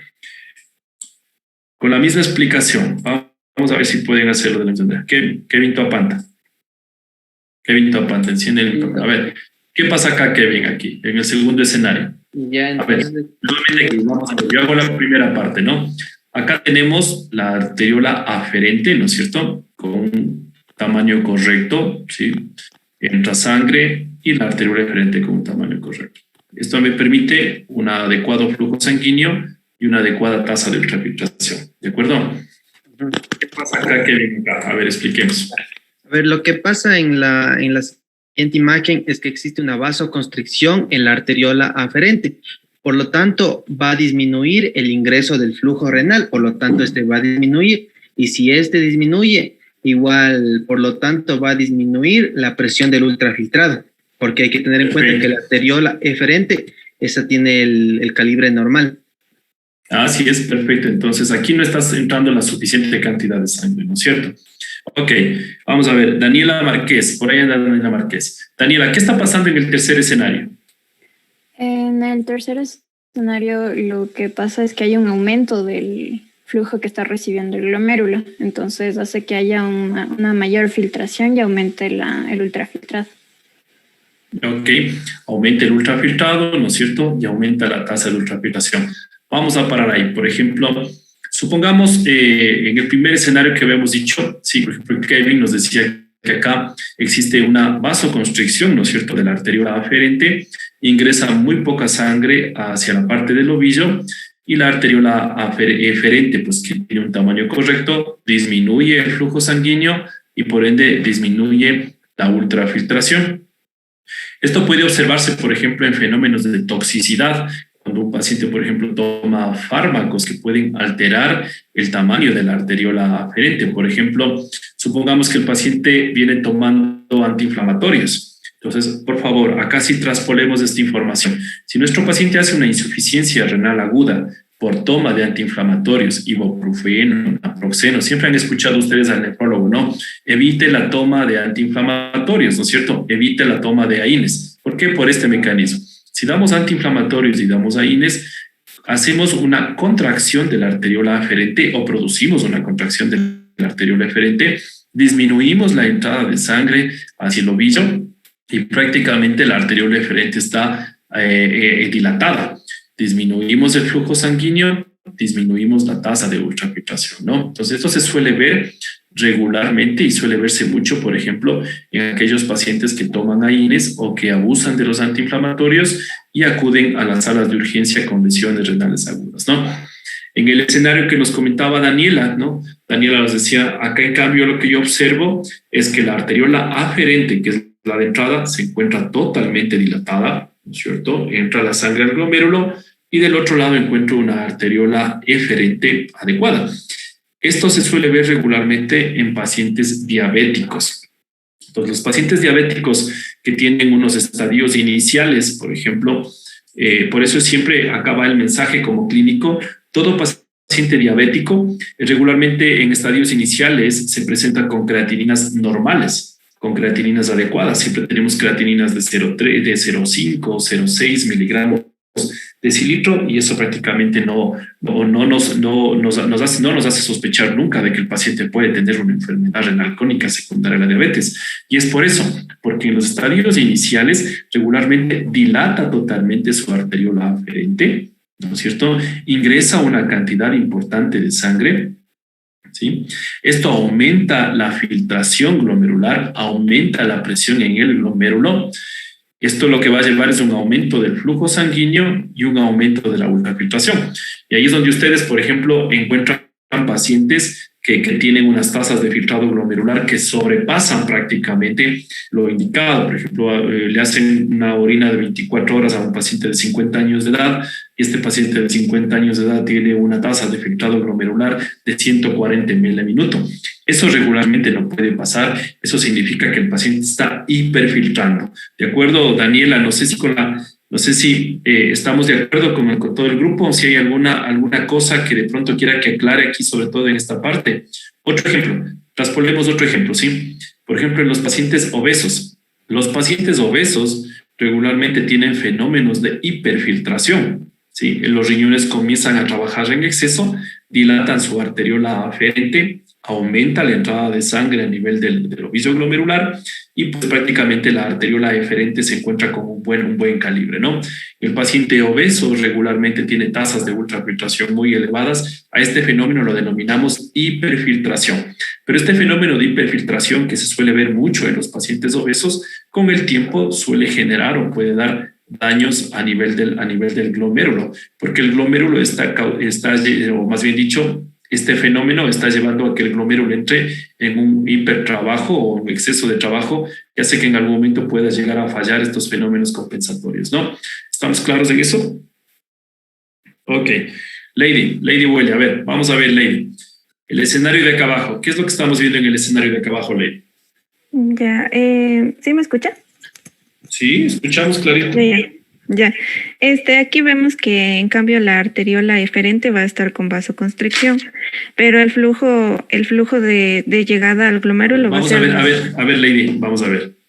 A ver, nuevamente, a ver, no creo que escuché yo bien. ¿Qué pasa en este de aquí? En este de aquí, Lady. Ahí, o sea, lo que veo es que existe una vasoconstricción, pero en la arteriola eferente. Ya. Ya, entonces... Vamos en orden, Lady. ¿Qué pasa aquí? Ya. Bueno, la arteria aferente está normal, no tiene nada. Ajá. El flujo de sangre que va a llegar al glomérulo igualmente va a ser normal, pero al momento de salir, o sea, el flujo sanguíneo de salida va a estar reducido, por lo tanto va a reducir el flujo sanguíneo renal, por eso está reducido. Okay. Pero la tasa de ultrafiltración va a estar aumentada porque, o sea, como que la cantidad de sangre que llega a ser normal, pero se queda estancada, entonces aumenta y por lo tanto la tasa de ultrafiltración va a aumentar porque no permite una salida que sea compensatoria. No sé si está bien mi razonamiento. Ahí entendemos algo. A ver, lo que pasa acá, por ejemplo, Lady, fíjese, aquí se encuentra pues prácticamente, hay un proceso de vasoconstricción de la arteriola eferente, ¿no? Que es la de salida, ¿sí? Aumenta o hay una dilatación ligera de la arteriola aferente, que es la de entrada. Aumenta el flujo sanguíneo, en cierta manera aumenta el flujo sanguíneo, inicialmente aumenta el flujo sanguíneo, aumenta la presión a nivel de la parte central del glomérulo, pero tal como decía Lady, ¿no? En el otro lado, sí, tengo una vasoconstricción. Es como que intentar que los 50 y 51 alumnos que están, por ejemplo, en este momento presentes en la clase, yo les digo, ¿saben qué? Salgan por un aula que tiene una puerta que apenas mide 3 o 4 metros y todos al mismo tiempo quiero que salgan por ahí. No sé si con el ejemplo me hago entender. Intento que todo el mundo salga por la misma puerta en un lugar que es muy pequeño, en un lugar que hay una vasoconstricción. Entonces, en esta situación, cuando existen estas vasoconstricciones ligeras, puede pues prácticamente verse aumentado prácticamente la tasa de ultrafiltración, porque aquí se aumenta la presión. ¿Dónde suele verse eso regularmente? Estas vasoconstricciones, por ejemplo, suelen verse muy regularmente en aquellos pacientes, por ejemplo, que tienen una vasoconstricción de la arteriola eferente por algún mecanismo, por algún antiinflamatorio o por algún fenómeno tóxico o algún fármaco antiinflamatorio, etcétera, etcétera. Igual de la misma manera, ¿no? A ver, vamos a ver. Oscar Toaquiza. Oscar está por ahí. Oscar, ¿qué pasa en el último escenario? Ya, entonces el último escenario vemos la arteria aferente, vemos que tiene está normal, tiene un calibre normal, y a lo que pasa al glomérulo, dice que va a aumentar el flujo sanguíneo renal, y tenemos una arteria eferente dilatada. Y en este caso dice que va a reducir la cantidad del ultrafiltrado. Vamos a ver, perfecto. Vamos a ver en esta gráfica de acá y posiblemente acá se explica de mejor manera. Fíjense aquí. A ver, vamos a bajar esto por acá para poderlo explicar de mejor manera, ¿sí? Entonces acá ustedes tienen su arteriola aferente, ¿no? Arteriola aferente, que es la de entrada, ¿sí? Ingresa al glomérulo, hace el ovillo glomerular y posteriormente tenemos la arteriola eferente, que es la de salida, ¿no? Aquí están los fármacos que pueden actuar. No me quiere salir. Fíjense, por ejemplo, los antiinflamatorios. ¿Qué pasaría si yo le doy a un paciente un IECA? En este caso, enalapril, o le doy un ARA2, por ejemplo, losartán, ¿sí? En este caso, si le doy este tipo de fármacos, va a producir una vasodilatación, ¿sí? Y esta vasodilatación de la arteriola, que en algún momento se convirtió en un mecanismo de defensa, estos ARA2 van a producir una vasodilatación y disminuyen la tasa de filtrado glomerular. A ver, vamos a ir por partes. Si ustedes tienen al frente un paciente con lesión renal aguda, por ejemplo, que llegó deshidratado, y en la historia clínica que ustedes recogen, les comenta el paciente que es hipertenso durante varios años y que él, durante estos días que estuvo con diarrea en casa, él siguió tomando regularmente el enalapril, ¿de acuerdo? Carla, ¿cuál sería, desde su punto de vista, de su razonamiento, si este paciente, por ejemplo, que le comenta que vino con diarrea durante un buen tiempo, es hipertenso durante largo tiempo, y usted en los exámenes de laboratorio encuentra que la creatinina subió, revisa todos los exámenes pasados de este paciente y se da cuenta que hace 2 meses el paciente tenía 0,7 de creatinina, normal, pero ahora pues viene deshidratado y viene aún tomando todavía sus fármacos antihipertensivos. ¿Qué es lo que haría usted como primera medida? ¿Dejarle el antihipertensivo, quitarle el antihipertensivo o quitarle el antihipertensivo y cambiarle a otro antihipertensivo que no tenga esta acción hemodinámica a nivel de la arteriola eferente? Carla, ¿sí me entendió la pregunta, Carla? ¿Puede repetir, por favor, doctor? Ya, a ver, Carla.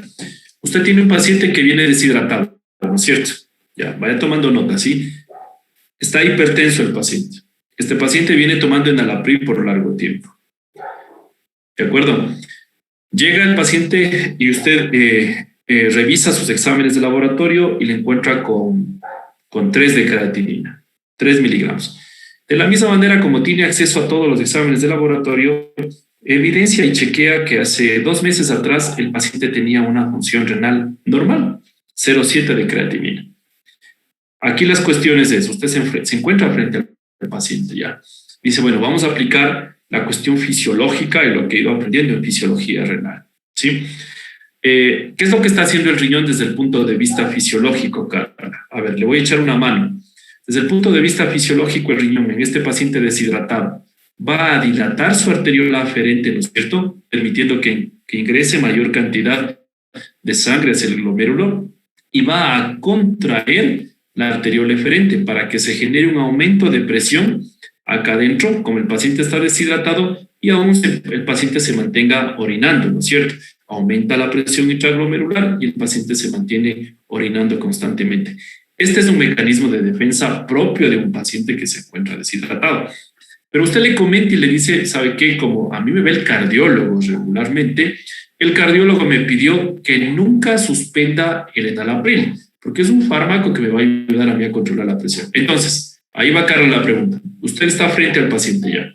Le dice, suspenda definitivamente el IECA, suspende el enalapril y vamos a darle otro fármaco que no tenga esta acción hemodinámica a nivel del glomérulo, ¿sí?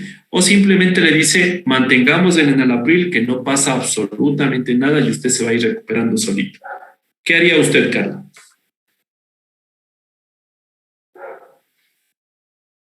Repita nuevamente, no creo.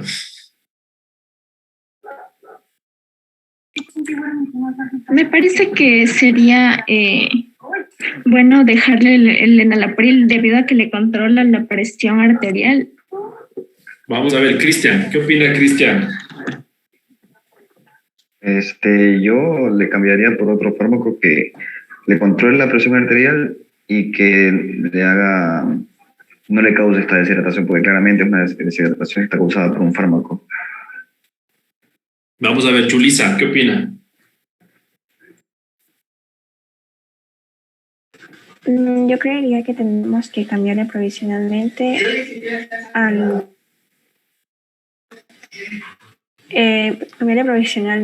medicamento de la hipertensión, porque eso es lo que está como que haciéndole un desbalance, porque mientras el cuerpo está haciendo que se mantenga la parte normal de la orina, la producción de la orina, con el medicamento del enalapril, en este caso del paciente, hay mayor producción de orina, entonces está agravando la deshidratación. Vamos a ver. No me convence. Vamos a ver. Y Sarela está en cita ahí, ¿no? Cuénteme, Sarela, a ver. Creo que, bueno, como hablamos de que el paciente está deshidratado y que ya lleva varios días. Sarela, haga un recorderis de cómo sería, por ejemplo, el mecanismo de defensa que yo les explicaba.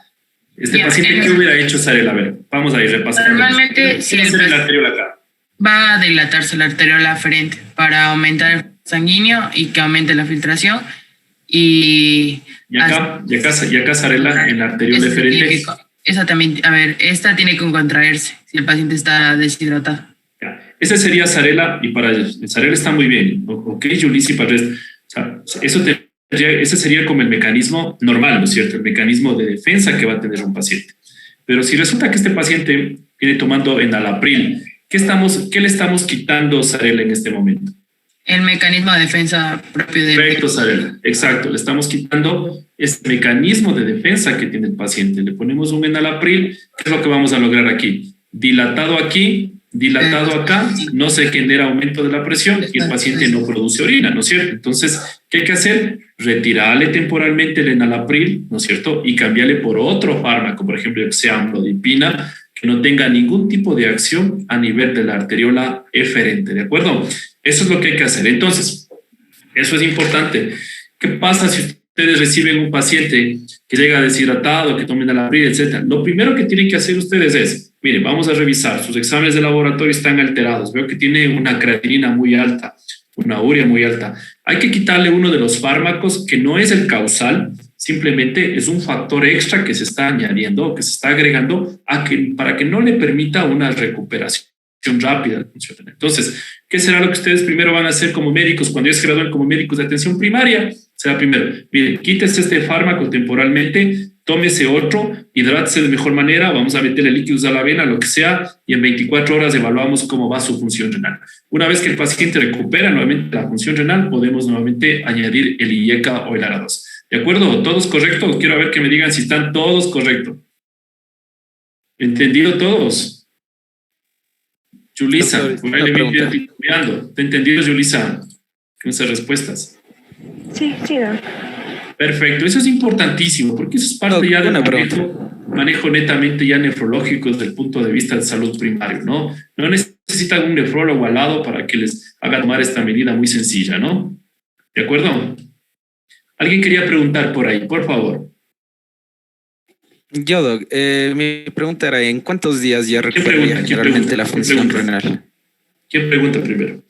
Michael, Doc. Michael. A ver, ¿cómo era la pregunta, Michael? Ya, mi pregunta era, nosotros a este paciente le retiramos este antihipertensivo, pero ¿en cuántos días esperaríamos que la función renal se recupere para volver? Realmente en este tipo de circunstancias, Michael, la presión, la función renal se va recuperando a partir de las 72 horas, ¿no? Muchas de las ocasiones, inclusive como un punto de buena práctica, Cuando tenemos estos pacientes en el hospital, nosotros a los pacientes les enviamos con otro tipo de fármaco, por ejemplo, con amlodipina, les enviamos a su casa y les pedimos que retornen en 15 días con nuevos exámenes de laboratorio, y una vez que ya prácticamente la función renal ha sido totalmente compensada, pues retornamos nuevamente al fármaco ideal. ¿De acuerdo? Ya, gracias, doctor. Vamos al otro escenario, Michael, ahora sí. Vamos a ver al otro escenario. A ver, aquí igual quiero que me pongan atención. Supongamos que estamos frente a un paciente con insuficiencia renal crónica. Ojo, el enalapril, el IECA o el ARA2, lo que sea, estos son fármacos que solo van a ser retirados en el caso de que tengan una lesión renal aguda o una lesión crónica reagudizada. O sea, ¿qué quiero decir esto? Que el paciente venía con una enfermedad renal crónica, que venía de pronto con 1,3, 1,4 de creatinina, sufrió una deshidratación, etcétera, etcétera, y ahora se subió a creatinina 2. A este fenómeno se denomina enfermedad renal crónica reagudizada, ¿no? Eso ya lo veremos más adelante, no le pongan mucha atención a eso. Pero vamos al otro escenario. ¿Qué pasa si tengo un paciente diabético? ¿De acuerdo? Este paciente diabético tiene un aumento de la hiperfiltración. Recuerden ustedes que el paciente diabético, ¿qué hacía? O el paciente obeso, ¿qué hacía, chicos? Dilataba la arteriola aferente, aumentaba la entrada de sangre hacia el riñón, ¿no es cierto? Y al aumentar esta entrada de sangre hacia el riñón, del otro lado tenía contraída la arteriola eferente, y esto le permitía que el paciente haga un fenómeno de ultrafiltración excesiva o que los riñones trabajen en forma excesiva, y este fenómeno se denominaba hiperfiltración. Eso quiere decir que el paciente tenía una función renal mucho más alta de lo que debería tener. Entonces, repito nuevamente, estoy frente a un paciente diabético, un paciente obeso, ¿de acuerdo? Tiene muy dilatada su arteriola aferente, es un paciente ya crónico, viene con una cierta enfermedad renal crónica, aumenta su entrada de sangre hacia el ovillo, y del otro lado tengo una arteriola eferente contraída. Aumenta aquí la presión intraglomerular. Esta presión intraglomerular hace en cierta manera que aumente la presión y que en cierta manera aumente la eliminación de proteínas por aquí. Eso quiere decir, por ejemplo, que un paciente obeso o un paciente diabético puede tener tranquilamente proteinuria por este mecanismo. Entonces acá es totalmente diferente, por eso no quiero que se confundan. En este caso, el IECA o el ARA2, que va a causar más bien una dilatación de la arteriola eferente, más bien va a ser un patrón favorecedor. Eso quiere decir que si este está dilatado y este está dilatada en un paciente crónico, diabético o obeso que está con hiperfiltración, lo que le estoy quitando prácticamente es el aumento de la presión, o le estoy bajando la presión a nivel del ovillo glomerular, y esta disminución de esta presión a nivel del ovillo glomerular está evitando que el paciente hiperfiltre y que bote proteínas. Es por eso que el enalapril, el losartán o cualquiera de estos fármacos de esta familia de IECAs o ARA2 funcionan como antiproteinúricos, ¿de acuerdo? Siempre deben haber escuchado ustedes un paciente diabético que recibe este tipo de fármacos. Este tipo de fármacos actúan como nefroprotectores en los pacientes obesos, como nefroprotectores en un paciente que tiene proteinuria, o como nefroprotectores en un paciente que tiene insuficiencia renal crónica secundario a diabetes. ¿De acuerdo? Entonces, dos escenarios totalmente diferentes. Por favor, no se vayan a confundir. No vayan a quitar el IECA o el ARA2, por ejemplo, a un paciente diabético, un paciente con proteinuria, o un paciente que viene con hiperfiltración. Quitarán ustedes el IECA o el ARA2 solo si este paciente presenta una descompensación, o sea, una lesión renal aguda añadida a esta falla renal crónica, ¿de acuerdo? Caso contrario, estos fármacos se convierten en nefroprotectores. Y eso inclusive es una cuestión media común. Yo, por ejemplo, cuando estaba dando clases a los médicos de terapia intensiva de la Universidad Católica, ellos regularmente casi nunca quitaban el IECA o el ARA2, o más bien dicho, manejaban las presiones arteriales en la terapia intensiva en pacientes con lesión renal aguda con IECAs o ARA2. Pues claro, yo les decía que es imposible manejar con un IECA o con un ARA2 un paciente que presenta una lesión renal aguda por este mecanismo de quitarle la defensa propia del riñón. Entonces el argumento de ellos me decía, pero doctor, ¿no dicen que los IECAs o los ARA2 son fármacos nefroprotectores? Sí, son fármacos nefroprotectores, pero en el escenario de pacientes crónicos. Más bien, en el escenario de pacientes agudos, estos fármacos pueden convertirse en un factor extra que puede desencadenar problemas renales. ¿De acuerdo? Kevin García, ¿estamos de acuerdo? ¿Sí? Sí. O sea que si pregunto y pido un resumen ahorita de la clase, estamos en calidad para dar el resumen, Kevin. Sí, diría que sí. Listo. Okay. Bueno, entonces estamos claros, ¿no? Estamos muy claros. Si preguntas esto, chicos, porque no quiero que por favor se queden en el aire con algún conocimiento erróneo o de pronto con conceptos erróneos, ¿no? El crónico nefroprotector, el agudo puede convertirse en un fármaco que a fin de cuentas puede desencadenar una poca o una pobre recuperación de la función renal en el tiempo, ¿no? ¿De acuerdo? Ok, si hay alguna pregunta, por favor hágala, si no nos seguimos con la clase. Bueno, vamos ahora un poco con la arteriola aferente, que es la de entrada, ¿no? Fíjese, por ejemplo, con esta arteriola aferente, que es la de entrada. ¿Qué fármacos actúan acá? Los AINES. Y ahí, por ejemplo, les decía, fíjese, llega un paciente que está consumiendo AINES por largo tiempo, es un paciente que se inyectó, por ejemplo, diclofenaco sódico por un dolor en espalda y llega a la emergencia con dolor lumbar, hacen ustedes la creatinina del caso, la urea del caso, y se van encontrando con una creatinina muy elevada. Revisan de la misma manera la historia del paciente y se encuentra que tenía, 0,8 de creatinina hace un año atrás y ahora tiene 3 de creatinina. ¿Cuál es la causa en este caso? La causa en este caso son los antiinflamatorios. ¿Qué está pasando acá con los antiinflamatorios? Están causando vasoconstricción. ¿Cómo actúan los antiinflamatorios? Disminuyen la producción de prostaglandinas. Al disminuir la producción de prostaglandinas, se produce fenómenos de vasoconstricción, sobre todo por fenómenos de tromboxano. Sí, aumenta la vasoconstricción y disminuye, vamos a regresarnos a la gráfica de acá, aumenta la vasoconstricción, por ejemplo acá, y disminuye la entrada de sangre hacia el glomérulo, ¿no? Entonces, por ejemplo, tranquilamente el de aquí podría ser un buen escenario de un paciente que se encuentra consumiendo antiinflamatorios, ¿no? ¿Qué va a pasar con este paciente? Disminuye el flujo sanguíneo y disminuye la tasa de filtrado glomerular. Retiramos el antiinflamatorio. Al momento de retirar el antiinflamatorio, nuevamente la arteriola está aferente, vuelve a tener un buen calibre, aumenta la entrada de sangre, ¿sí? Aumenta en algo la presión intraglomerular y de la misma manera mantiene un calibre correcto la arteriola eferente, ¿no? Entonces eso es lo que sucede con los antiinflamatorios. Y ahí ustedes pueden ir encontrando como que las causas de una lesión renal aguda en pacientes que utilizan algún tipo de fármaco, ¿no?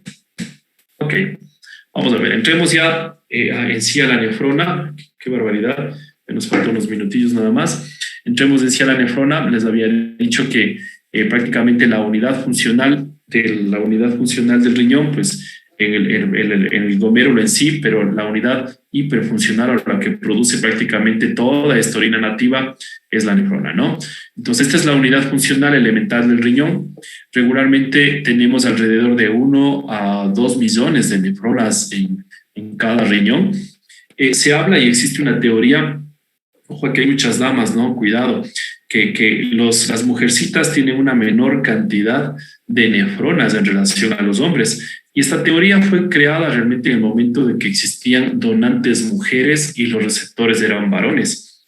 Parecería ser una teoría nada más que cuando un hombre recibe un riñón de una mujercita, parece que recibe una menor cantidad de nefronas. Cuando se dona un riñón, se recibe una menor cantidad de nefronas y esto pues tiene un desenlace en el tiempo para una menor sobrevida de este riñón trasplantado, ¿no? Entonces, de todas maneras, pues uno tiene una cierta cantidad de nefronas, ¿no? ¿Qué pasaría, por ejemplo, si nacemos con un solo riñón? Eso quiere decir que tendremos la mitad de nefronas. ¿Qué van a pasar con estas nefronas? Estas nefronas sufren un fenómeno de glomerulomegalia, se hacen mucho más grandes y sufren fenómenos de adaptación. Eso quiere decir que es un fenómeno compensatorio. A esto se denomina el fenómeno vicariante. Vicariante significa trabajar mucho más en la ausencia del otro. Supongamos que tienen ustedes un paciente que tuvieron que hacerle una nefrectomía del riñón derecho. Esta nefrectomía del riñón derecho fue un paciente de 40 años, supongamos, ¿sí? Fue dada por infecciones recurrentes del tracto urinario que causaron compromiso importante del riñón derecho. El riñón derecho está funcional y este riñón derecho es el causal de infecciones a repetición. El urólogo decide retirar este riñón. ¿Qué es lo que van a esperar ustedes en el tiempo? Es que el riñón izquierdo en este caso que se queda, sufra un agrandamiento o sufra una acomodación o sufra un fenómeno vicariante. Este fenómeno vicariante es adaptarse a la función del otro. Regularmente un riñón funciona como 50%, 40% y el otro funciona 50, 55%. Pero cuando esto sucede, como en el ejemplo que les acabo de comentar, ¿sí? El otro riñón, el que se quedó, aumenta su funcionalidad, tiende a aumentar su funcionalidad. El aumentar su funcionalidad inclusive puede llegar a fallar este riñón, ¿no? Entonces, a este fenómeno se llama fenómeno vicariante netamente, ¿no? Es por eso que cuando un paciente dona uno de los riñones, uno le dice, mire, el otro riñón que se va a quedar va a aumentar el número, no va a aumentar el número de nefronas, pero va a aumentar el tamaño de nefronas, va a sufrir una nefromegalia, va a aumentar su riñón de tamaño y esto inclusive puede llegar a aumentar el tamaño en el transcurso de los siguientes 6 a 12 meses. Si esto no sucede, o sea, si esto no sucede después de haber sido retirado el riñón, bien sea por una nefrectomía por enfermedad o nefrectomía por donación, si esto no sucede, significa que el riñón que se quedó no sufrió este fenómeno vicariante, no sufrió este fenómeno de adaptación y este riñón puede quedarse como un riñón crónico, ¿no? Regularmente uno espera que se agrande un poco más el riñón. La longitud de las nefronas en promedio está alrededor de 30 a 50 micrómetros. ¿Cómo está constituida la nefrona? Está constituida por una nefrona proximal, que son netamente los túbulos. Miren aquí, por ejemplo, está el glomérulo. Viene el túbulo contorneado proximal. Acá viene el asa de Henle, ¿de acuerdo? La rama descendente del asa de Henle, la rama ascendente del asa de Henle. Toda esta parte es medular y lo de arriba es corteza. Posteriormente a esto viene el túbulo contorneado distal y el túbulo contorneado colector. Si se fijaban ustedes en una de las diapositivas, yo les decía que lo que hace el riñón es esto, ¿no? Lanzar el túbulo, etcétera, etcétera. Viene el túbulo por acá y retorna nuevamente este túbulo o casi está muy cerca del polo vascular, ¿no? Este de aquí es el polo vascular, arteriola aferente de entrada, arteriola eferente, fíjense, de salida. Perdón, arteriola aferente de entrada y eferente de salida, ¿de acuerdo? El polo netamente tubular, dividido en cada uno de los segmentos del túbulo, ¿no? Prácticamente el glomérulo, el tubo proximal, el asa de Henle, son las unidades casi funcionales de todo el riñón. Y la nefrona distal, que está constituida por el asa de Henle, sobre todo la rama ascendente del asa de Henle, que ven ustedes acá, esta rama ascendente del asa de Henle. Y acá están los túbulos contorneados distales y el túbulo contorneado colector, ¿no? Ok, es por eso que cuando habíamos comentado del ejemplo, por ejemplo, de esta mujer deshidratada, sí que tenía una disminución o que no entraba constantemente o que tenía una deshidratación, pues no llegaba la suficiente cantidad de agua y no llegaba la suficiente cantidad de sodio. Acá se encuentra este feedback, entonces como está muy cercano, se generaba un feedback como que realmente le falta mayor cantidad de agua al paciente, absorbía sodio, absorbía agua y como fenómeno clínico vamos a tener nosotros pues disminución del gasto urinario, ¿no? Ok, vamos a ver.